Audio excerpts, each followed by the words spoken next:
ವರ್ಷದ ಹೆಣ್ಣು ಮಗಳಿಗೆ ಅತ್ಯಾಚಾರ ಆಗ್ಯದ್ರಿ ಸರ್. ಈ ತರ ಹೆಣ್ಣು ಮಗಳಿಗೆ ಅತ್ಯಾಚಾರ ಆದ್ರೆ ಸರ್ಕಾರದ ಕಾನೂನು ಪ್ರಕಾರ ನೋಡಿದ್ರೆ ಹೆಣ್ಣಿಗೆ ಬಹಳ ಅತ್ಯಾಚಾರ ಆಗ್ಲಾಕತ್ತೈತಿ. ಒಂದು 13 ವರ್ಷದ ಹೆಣ್ಣಿಗೆ ಈ ತರ ಅತ್ಯಾಚಾರ ಆದ್ರೆ ನಾವ್ ಏನ್ ಕಲಿಸ್ಬೇಕು, ಸಾಲಿಗೆ ಏನ್ ಬಿಡ್ಬೇಕು, ಮನೆಯಲ್ಲಿ ಕರ್ಕೊಂಡು ಕುತ್ಕೊಂಡಿಸಿದ್ರೆ ಬೇರೆ ಬೇರೆ ಪ್ರಾಬ್ಲಮ್ ಆಗ್ತದ್ರಿ. ಮತ್ತೆ ಹೆಣ್ಣಿಗೆ ಓದಿಸ್ಬೇಕಂತೇಳಿ ಕಾನೂನು ಸರ್ಕಾರ ಹೇಳಾಕತ್ತದ್ರಿ. ಆ ಪ್ರಕಾರ ನಾವು ಮಾಡಿದ್ರ ಹೆಣ್ಣಿಗೆ ಸಾಲಿ ಕಲಿಸ್ಬೇಕಂದ್ರೆ ಈ ತರ ಎಲ್ಲಾ ಅತ್ಯಾಚಾರ ಆಗ್ಲಾಕತ್ತದ್ರಿ. ಆ ಹೆಣ್ಣಿಗೆ ನ್ಯಾಯ ದೊರಕಿಸ್ಕೊಡ್ಬೇಕ್ರಿ ನೀವು.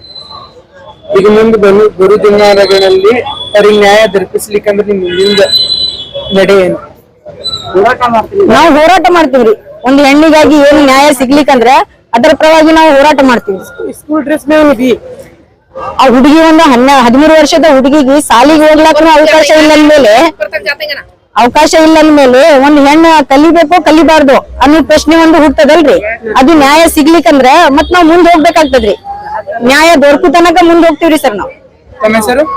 ತಹಸೀಲ್ ಹತ್ತಿವಲೆ ನೋಡಿ, ಸ್ವತಃ ಸಾಲಿಗೆ ಹೋಗ್ ಮಕ್ಕಳಿಗೆ ಕರೆಸಿ ಬಾಯಿಗೆ ಅರಿಬಿ ಕಟ್ಟಿ ಈ ತರ ಒಳಗ್ ಹಾಕಿ ಕೊಂಡಿ ಹಾಕಿ ರೇಪ್ ಮಾಡ್ತಾರಂದ್ರ ಇವ್ರಿಗೆ ಕಠಿಣವಾದ ಶಿಕ್ಷೆ ಕೊಡ್ಬೇಕ್ರಿ.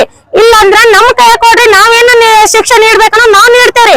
ಅಂದ್ರ ಬೇಟಿ ಪಡಾವ್ ಬೇಟಿ ಬಚಾವ್ ತಂದ್ರ ಅದಕ್ಕೆ ಏನು ಕಾರಣ ಇಲ್ಲ ರೀ. ಇಲ್ಲಿ ನಾವ್ ಏನ್ ಮಕ್ಕಳು ಕಳ್ಸಿರ್ತೇವೆ ಸ್ಕೂಲಿಗೆ ಕಳ್ಸಿದ ಮಕ್ಕಳಿಗೆ ಈ ತರ ಮಾಡಾಕತ್ರ ಅಂದ್ರ ಯಾರ ಮೇಲೆ ಭರೋಸೆ ಇಡ್ಬೇಕ್ರಿ ಸ್ವತಃ.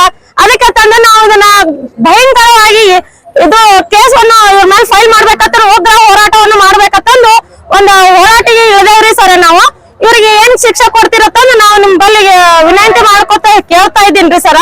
ಈಗ ಆಲ್ಮೋಸ್ಟ್ ಬಸವನಗರದಾಗ ಪೊಲೀಸ್ ಸ್ಟೇಷನ್ ಇಲ್ಲಿ ಇದು ರೂರಲ್ ಕತ್ ಬಂದೇವ್ರಿ ಸರ್, ಗಾಂಧಿನಗರ್ ಪೊಲೀಸ್ ಸ್ಟೇಷನ್. ಅದಕ್ಕಂತ ಹಲ್ಲಿಗೆ ಚಾಕು ಹೊಡೆದಾರಿ ಸರ್. ಅವ್ರ ಶೋಭಾ ಅನ್ನೋರಿಗೆ ಕಿವಿಗೆ ಕಲ್ಲು ಹೊಡೆದಾರಿ. ಅವ್ರ ತಾಯಿಗೆ ಬಿಡಿಸಾಕ್ ಹೋದಂತ ತಾಯಿಗೆ ಬಿದಿರ್ಲಿಲ್ಲ ಹೊಟ್ಟಿಗೆ ಹೊಡೆದಾರಿ ಸರ್.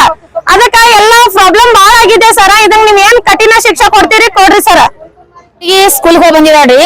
ಸ್ಕೂಲ್ಗೆ ಹೋಗಿ ಬಂದ ತಕ್ಷಣ ಬ್ಯಾಗ್ ಇಟ್ಟು ಇಟ್ಟಾಡ್ರಿ. ಆಜು ಬಾಜು ಅವ್ರು ಕರೆಯಕತ್ತಾರ ಬಾ ಅಂತೇಳಿ ಹುಡುಗಿ ಸ್ಕೂಲ್ ಬ್ಯಾಗ್ ಇಟ್ಟು ಎದಕ್ ಕರೆಯಕತ್ತಾರ ಅಂತ ಹೋಗ್ಯಾಡ್ರಿ. ಅವ್ರು ಹೋಗಿಂದ ದಬ್ರಸ್ತಿದಾಕಿ ಹುಡುಗಿ ಜಗ್ಗ್ಯಾರಿ. ಜಗ್ಗಿ ಇವ್ರು ಕರ್ದಾರ ಅಂತ ಅದಕ್ಕೆ ಸೋಜ ಹೋಗ್ಯಾಡ್ರಿ. ಈ ತರ ಜಗ್ಗಿ ಮತ್ತೆ ಇವ್ರು ಈ ತರ ರೇಪ್ ಮಾಡತಾರಂದ್ರ ಹೆಣ್ಮಕ್ಳು ಸ್ಕೂಲ್ ಹೋಗುದಂಗ ಬಸವನಗರ ಅಂದ್ರೆ ಅಡೋಡ್ ತೇಳೈತಿ. ಸ್ಟೇಷನ್ದಾಗ ಅವ್ರಿಗೆ ಯಾರು ಹೋದ್ರ ಮೇಲೆ ನ್ಯಾಯನ ಸಿಗಲಾಗೈತಿ. ಮತ್ತೆ ಇಂಥವ್ರಿಗೆ ಗಲ್ ಶಿಕ್ಷೆ ಆಗ್ಬೇಕು. ಇದೇ ತರ ಮುಂದೆ ಓಡಿಸಿದ್ರ ನಾವ್ ಉಗ್ರ ಹೋರಾಟ ಒಬ್ಬೊಬ್ಬರಿಗೆ ಕೊಲೆ ಮಾಡ್ಕೊತ ಹೋದ್ರ ಇವ್ ಕೊಲೆಗಾರ ಅಂದ್ರೆ ಕೊಲೆಗಾರ ಸಪೋರ್ಟ್ ಮಾಡ್ತಾರಂತೆ ಸ್ಟೇಷನ್ ಪೊಲೀಸರು. ಮಾಡ್ಬೇಕಲ್ಲ, ನ್ಯಾಯ ಸಿಗ್ಬೇಕಾದ್ರೆ ನಾವು ನ್ಯಾಯ ಸಿಗ್ಲಿಲ್ಲ ಅಂದ್ರೆ ಉಗ್ರ ಹೋರಾಟ ಮಾಡ್ತೇವಿ. ನಾಳೆ ಅದಕ್ಕೆ ಜೈಲಿಗೆ ಏರ್ಸ್ಬೇಕು.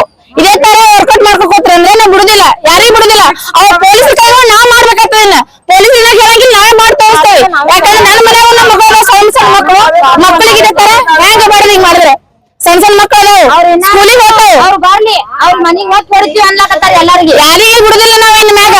ಅವ್ರೇನಂತ ಓಡಿ ಒಳಗೆ ಬಿಡಿಸ್ತವ್ರಿಗೆ ನಿಮ್ಗೆ ನೋಡ್ಕೊತೀನಿ ಅಂತ ಹೇಳ್ಯಾರ. ಅವ್ರು ನೋಡ್ಕೊತೀನಿ ಅಂದ್ರೆ ಜೀವನ ಹೊಡೆದ್ರೆ ನಾಳೆಗೆ ನೀವ್ ಬರ್ತೀರ, ರಿಪೋರ್ಟ್ ಬರ್ತಾರೆ, ಅವ್ರು ಬರ್ತಾರೆ ಪೊಲೀಸರು.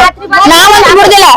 ಒಂದ್ ನಿಮಿಷ ನಾ ಹೇಳ್ತೀನಿ. ಇದೇ ತರ ಮುಂದೆ ಕಂಟಿನ್ಯೂ ಆಯ್ತಂದ್ರ ನೋಡಿ ಅವ್ರ ತಾಯಿ ಹುಚ್ಚಾಗಿ ಕೂತಾಳ. ಆ ತಾಯಿಗೆ ಏನ್ ಮಾಡೋದು ನಾಳೆ ಮುಂದೆ ಉಗ್ರ ಹೋರಾಟವನ್ನು ಗ್ಯಾರಂಟಿ ಮಾಡ್ತೇವೆ ನಾವು. ಯಾಕಂದ್ರೆ ಹುಡುಗಿ ನ್ಯಾಯ ಸಿಗ್ಬೇಕು, ನ್ಯಾಯ ದೊರಕಿಸ್ಕೊಡ್ಬೇಕು. ಮತ್ತೆ ಹಿಂದವರ ನಾವ್ ಮಾತ್ರ ಬಿಡುದಿಲ್ರಿ ಯಾರಿಗೆ. ನಾವು ಕಾನೂನು ಕೈ ಮುತ್ತ ತಗೋದ್ ಗ್ಯಾರಂಟಿ. ನಾಳೆ 20 ಏನ್ ಮಾಡ್ಬೇಕು ನಮ್ಗೆ ಗೊತ್ತಿಲ್ಲ. ಒಟ್ಟು ಪೊಲೀಸ್ ಕೈ ಮುತ್ತ ತಗೋಬೇಕು. ಇದೇ ತರ ನಾಳೆ ಸಣ್ಣ ಮಕ್ಕಳು ಬಸವನಗರ ಯಾವ್ದು ಸವಲತ್ತೇ ಇಲ್ಲ. ಮಕ್ಕಳು ನಡ್ಕೊಂಡು ಹೋಗ್ತಾವ. ಅವ್ರ ಅವ್ವ ಹುಚ್ಚಾಗ್ಯಾರ. ಅವ್ರ ಅವ್ವನ ಸಪೋರ್ಟ್ ಮಾಡ್ತಾಳ. ಅವ್ವ ತಾಯಿ ತಂದೆ ಸಪೋರ್ಟ್ ಮಾಡಿದ್ರ ಮಕ್ಕಳು ಹಾಳಾಗೋದಿಗೆ ಇದೇ ತರ ಮಾಡ್ಕೊತ ಹೋದ್ರೆ ಒಟ್ಟು ಏನ್ ಬಸವನಗರ ಸಾಕು ಹೋಗೋಣ. ಅವಾಗ ಏನ್ ಮಾಡೋದು? ಸರ್ಕಾರದವ್ರು ನ್ಯಾಯ ಬೇಕು. ನಮ್ ನ್ಯಾಯ ಸಿಗ್ಲಿಲ್ಲ ಅಂದ್ರೆ ಇಲ್ಲಿ ಹೇಳಂಗಿಲ್ಲ. ಅವ್ರ ಫ್ಯಾಮಿಲಿ ಕರೆದಿಸಿದ್ರೆ ಏನಾಗೈತಿ ಏನಿಲ್ಲ ಅನ್ನೋದು ತೋರಿಸ್ಬೇಕು.